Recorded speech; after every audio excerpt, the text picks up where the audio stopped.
Tomorrow morning, your alarm goes off. You reach over, turn it off. For a few seconds, it's just another ordinary day. You walk into the kitchen, start making coffee, check the weather, scroll through your phone. Nothing feels different. Then, your phone vibrates. A notification from your bank. You almost ignore it. Probably another transaction alert. You unlock your phone anyway. Open the app. And your entire world stops. Available balance, $5 million. You stare at the screen. Refresh, still there. You close the app. Open it again, still there. $5 million. Your name, your account, your money. You don't move. The coffee finishes brewing behind you. You don't even notice. Your mind starts racing. $5 million. You could pay off every debt you've ever had. You could buy the house you've spent years looking at online. You could help your parents. Travel the world. Walk into work tomorrow and never need another paycheck again. For the first time in your life, money doesn't feel like a limitation. It feels like possibility. Then, a different thought appears. One you've never had to ask before. What do people actually do with $5 million? You spend the next few weeks doing what almost anyone would do. You pay off your mortgage. You replace your aging car. You take your parents on the vacation they've always talked about. You buy the things you've delayed for years. Not because you couldn't afford them, but because something else always came first. And for the first time, you don't check the price tag. You simply enjoy the moment. When everything settles, you look at your banking app again. There's still an incredible amount of money left. More money than you ever imagined having. So you make a decision. Not a permanent one. Just a temporary one. You leave the rest exactly where it is. The bank feels safe. Familiar. You tell yourself, I'll figure out what to do with it later. Days become weeks. Weeks become months. Life slowly begins feeling normal again. Then one afternoon, you're driving through a neighborhood where you once dreamed of living. A house catches your eye. You remember it. It was for sale not long ago. Curious. You pull up the listing. The price makes you stop breathing. It's gone up dramatically. A few days later, your insurance renews. Higher. Your grocery bill feels heavier. Travel costs more. Construction costs more. Almost everything around you costs more than it did before. Your money is still sitting safely in the bank, exactly where you left it. The bank did exactly what it promised. It kept your money safe. But a question quietly begins following you everywhere. Driving to work, standing in line for coffee, lying awake at night. Is keeping my money safe the same as making it work? You can't answer it, so you call someone who might. Not because he looked rich. He didn't. If you passed him on the street, you'd never notice him. But there was something about him. While everyone else seemed to react, he always seemed prepared. While everyone else chased money, he seemed to make decisions, as though money already worked for him. You invite him to coffee. After a few minutes of catching up, you tell him everything. The $5 million. The mortgage. Vacation. The money still sitting in the bank. Then you ask him the question that's been bothering you for months. If you woke up with $5 million, would you leave it in the bank? He smiles, takes a slow sip of his coffee, then says something you weren't expecting. Yes. You blink. Relieved. So, I made the right decision. He nods. You made one right decision. Then he reaches into his bag, pulls out a blank sheet of paper, places it on the table, and draws 5 empty boxes. He slides the paper toward you. The bank isn't the problem. He taps the first box. The problem is expecting one place to do the work of all 5. You look at the page. 5 empty boxes. $5 million. 5 jobs. He leans forward. Right now, your money has no employees. It's time to give every dollar a purpose. For the first time, you realize the question was never, where should I keep $5 million? The real question was, what should I hire $5 million to do? And that's the question that changes everything. You can't stop looking at the paper. 5 empty boxes. $5 million. 5 jobs. The old man lets the silence do the work. Then, he uncaps his pen. Before we hire anyone, there's something you need to understand. He draws a stick figure beneath the boxes. This is you. Then he points to the 5 empty boxes. And these work for you. You smile. So they're employees. Exactly. He leans back. Now let me ask you something. If you owned a company, would you hire 5 accountants? You laugh. Of course not. You'd hire people with different skills. He nods. So why do people expect every dollar to do the exact same job? That question hangs in the air. You don't have an answer. Because until this moment, you'd never thought about money that way. To you, money was just Money. One big number. One big account. One big pile. The old man gently shakes his head. That's the first mistake almost everyone makes. They see one pile. I see a team. He writes a title above the first box. The Protector. Then underneath it, he writes, $500,000. Your eyes widen. $500,000. You want me to leave $500,000 sitting in the bank? He smiles. I want you to stop thinking that every dollar exists to make more dollars. He lets that sentence sink in. The Protector has one responsibility: to make sure nothing can destroy everything else. You still look unconvinced. He notices. So let me ask you another question. If your roof collapsed tomorrow, which employee should pay for it? You shrug. I guess the cash. He nods. If someone you love suddenly needed expensive medical treatment, which employee should pay? The cash. If a once-in-a-decade investment opportunity appeared next week, but every dollar you owned was locked away, what would you do? You hesitate. I'd probably have to sell something. Exactly. He taps the first box. The Protector prevents desperation. It gives you options. It buys you time. It lets every other employee keep doing their job. He smiles. People think cash is boring. I think cash is patient. It doesn't need applause. It doesn't need headlines. It simply waits until you need it. For the first time, you stop seeing $500,000 as money doing nothing. You see it as security. You see it as flexibility. You see it as peace of mind. The old man draws a small check mark inside the first box. Congratulations, you've just hired your first employee. You look down at the page. One box is complete. 4 remain empty. Then he reaches for his coffee, takes one slow sip, and smiles. Now, let's hire the employee. That's going to build the rest of your fortune. You look at the 4 empty boxes, and suddenly, you're just as curious as he hoped you'd be. You leave the coffee shop with the folded piece of paper in your pocket. 5 boxes. 1 employee hired. 4 still waiting. That night, you can't stop thinking about the second box. You unfold the paper again. The first box says, The Protector. The second is still empty. The next morning, you call the old man. So, when do we hire the next employee? He laughs. Not yet. You frown. What do you mean, not yet? You still haven't answered one question. What question?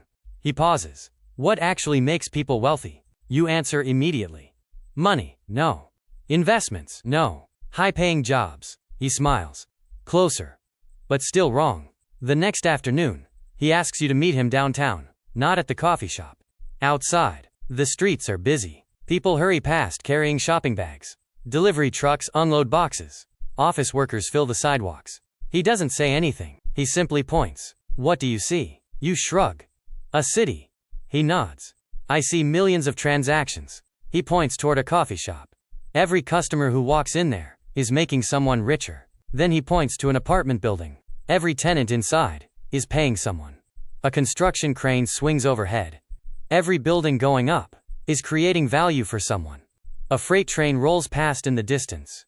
Every container on that train belongs to a business trying to solve a problem. He looks back at you. The world never stops producing wealth. He pauses. The question is, are you participating? As a customer, or as an owner? That question follows you all afternoon. You stop at a gas station. You buy fuel. Someone profits. You order dinner. Someone profits. You stream a movie that night. Someone profits. For the first time, you realize something unsettling. Every single day, you've been helping businesses grow, but you've never owned any of them.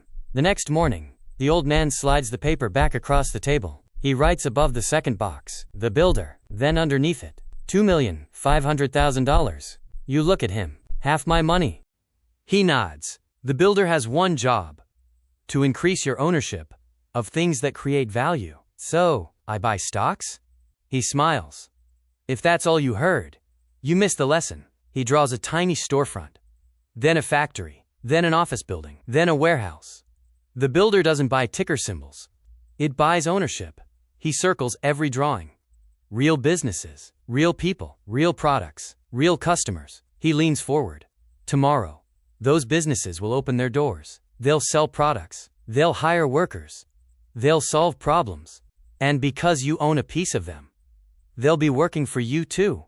You stare at the second box. For years, you believed wealth came from earning more money. Now, you're beginning to understand something completely different. Real wealth comes from owning the things that make money. The old man places a check mark inside the second box. Congratulations. You've hired your builder. 2 employees are now working. 3 are still waiting. As you fold the paper, one question refuses to leave your mind. If one employee protects me, and another builds my wealth, what are the other 3 waiting to do? The old man smiles. You'll find out, but only when they're needed. 2 boxes are now checked. The protector, the builder. 3 remain empty. You fold the paper and slide it into your jacket. Can I ask you something? The old man nods. I understand protecting my money. I understand growing it. But when do I actually get to enjoy it? He smiles. I was wondering when you'd ask. The following Saturday, he invites you to breakfast. Not at a restaurant. At his house. It's smaller than you expected. Neat. Quiet. Nothing extravagant. As you walk through the front door, your eyes catch something. The old man isn't working. It's 10 o'clock on a Saturday. No emails. No meetings. No phone calls. He pours 2 cups of coffee. You finally ask, so, when did you retire? He laughs. I didn't. Now you're confused. But, you don't work. I work. I just don't have to. Those words stay with you. I don't have to. There's a difference. He walks over to the window, points toward the neighborhood. See those apartment buildings? You nod.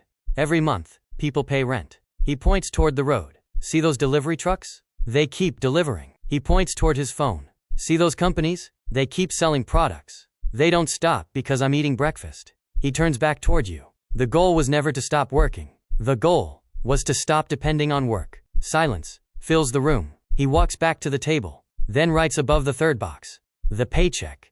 Underneath it, he writes, $1,200,000. You look at the number. So this employee pays me? He nods. Every month. Whether you wake up at 6 or 9, whether you're on vacation or sitting right here, he notices the skepticism on your face. So let me ask you something.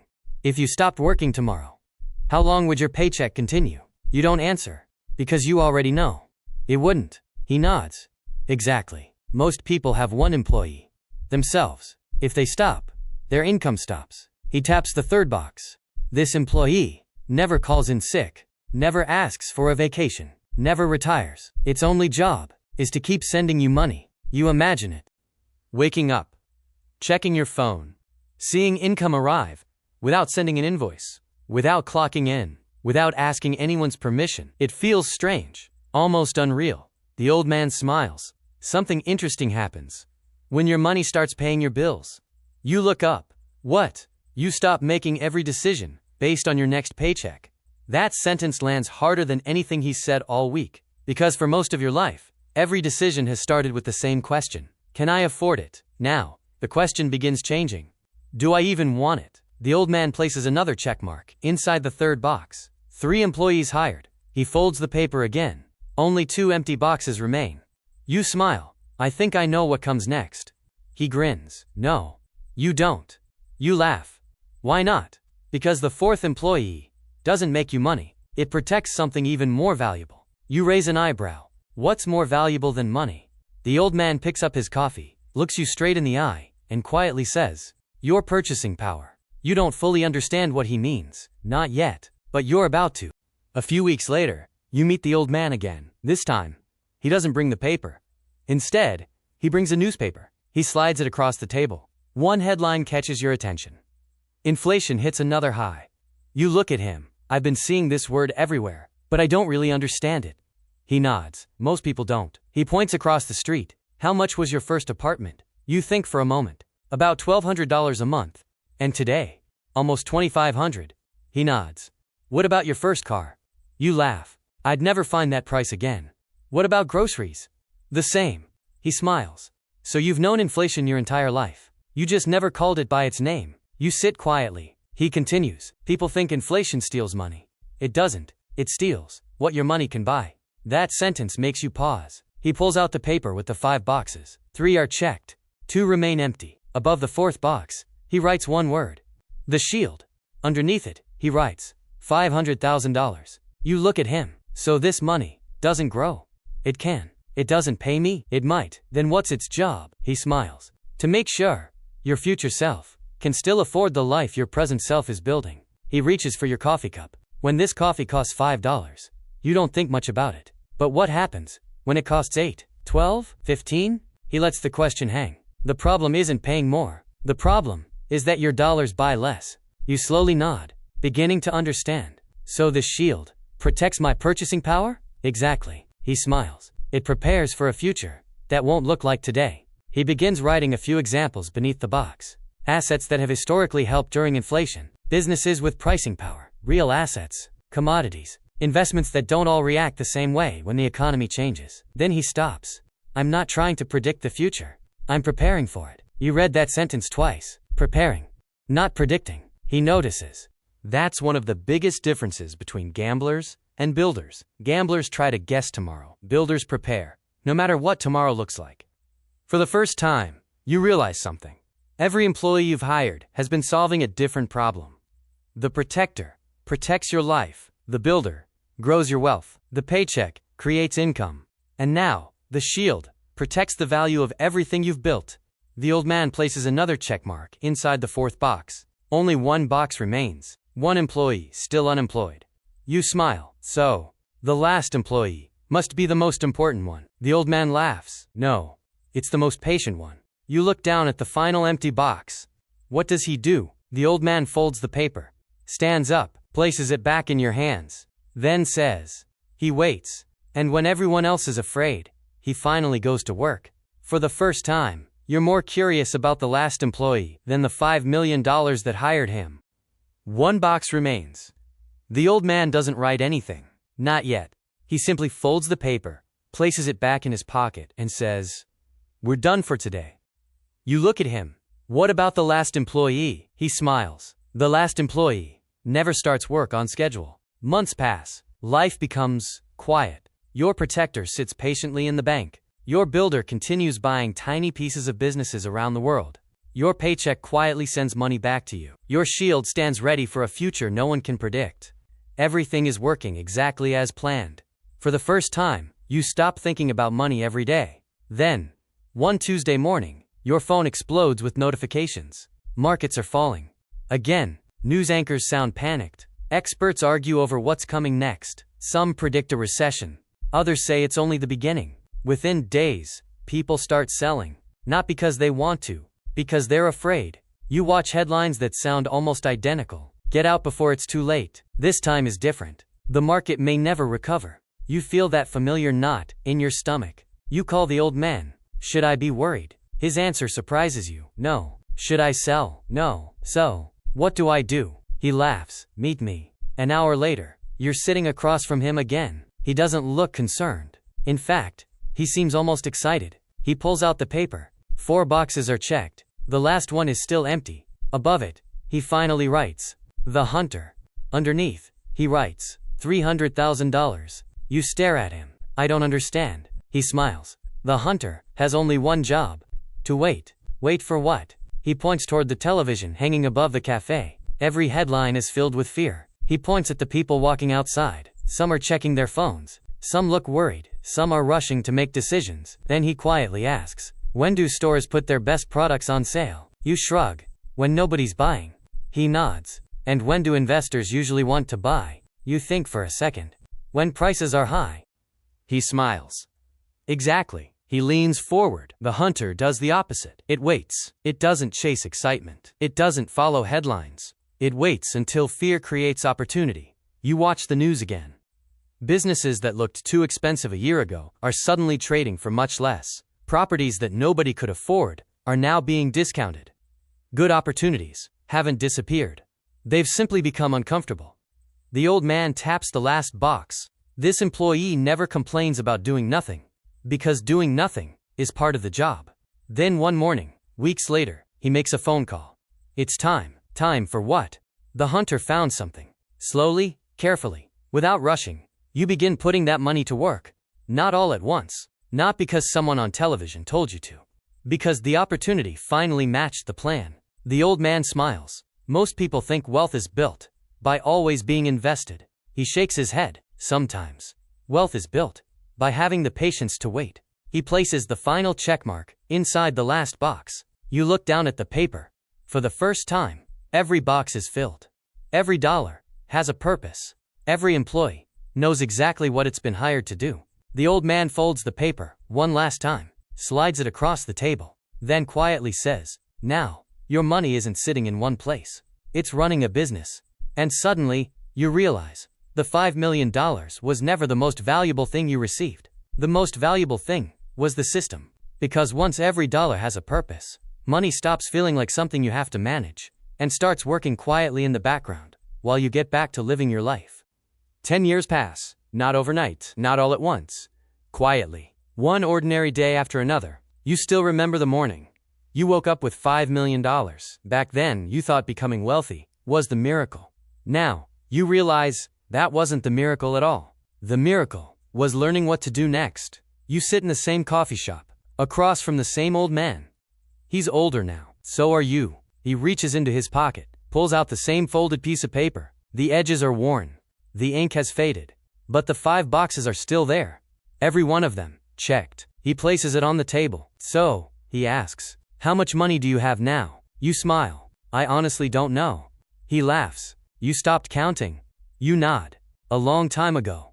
"Why?" You look out the window. People rush to work. Traffic crawls through the intersection. Someone argues on the phone. A delivery truck unloads another shipment. Life keeps moving. Then you quietly answer, "Because I stopped measuring my wealth by the number in my bank account. I started measuring it by what that money allows me to do." The old man smiles. "What does it allow you to do?" You don't answer immediately. Instead, you think. You think about every moment the money quietly changed your life. Being able to visit your parents without worrying about taking unpaid time off. Taking a month away from work without wondering how the bills would be paid. Helping a friend start a business because you could. Turning down opportunities that looked good on paper but would have cost you your peace.